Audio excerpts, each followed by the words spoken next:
Hi, I'm JP Alfano, and in this video I'll be demonstrating how to make a leather wallet using the HD roller foot on the Janome HD9.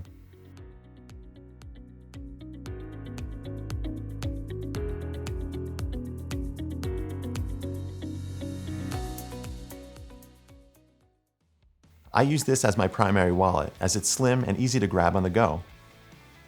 This pattern is available to download by clicking the link below. To start, we will simply lay out the pieces of the pattern on the wrong side of the material. Using a pen or marker, we're going to trace out the pattern, being sure to keep the pieces in order and marking them accordingly. Now that we have our pattern traced, we will go ahead and cut it out. Using my rotary cutter and a ruler, I'm going to simply glide along the lines drawn and cut. Since I'm using leather, I don't have to worry about the edges fraying or coming undone. If you were to use cotton or denim, you would want to add seam allowance so you could hem it or iron it over. If desired, this is where you would want to punch or cut out additional notches to grip cards more easily. Now that all the pieces of the pattern are cut out and placed on the workspace, we can begin assembling them using double-sided tape.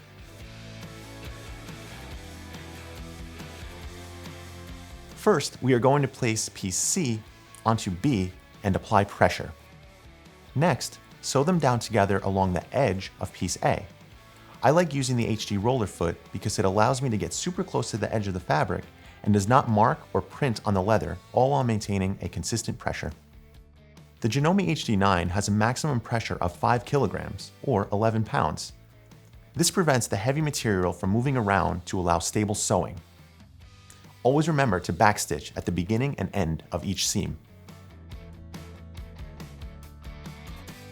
Now you've created the 2 vertical pockets for cards. Next, we want to fold piece A back and insert piece D like so. Now we can sew piece D inside and the sides of the wallet closed along each short edge. The convenient speed adjustment slider allows me to sew at a slow speed for this detailed work. I can sew at 1 stitch per second with this feature. Be careful not to sew the main portion closed. Now at this point, the wallet is complete. However, you can bevel and edge slick the raw edges as an added touch at the end with sealant and a slicker. For a more polished look, you could also do this to your cut pieces before sewing them together. And there you have it, a simple handmade wallet that will last for years, all made in under an hour.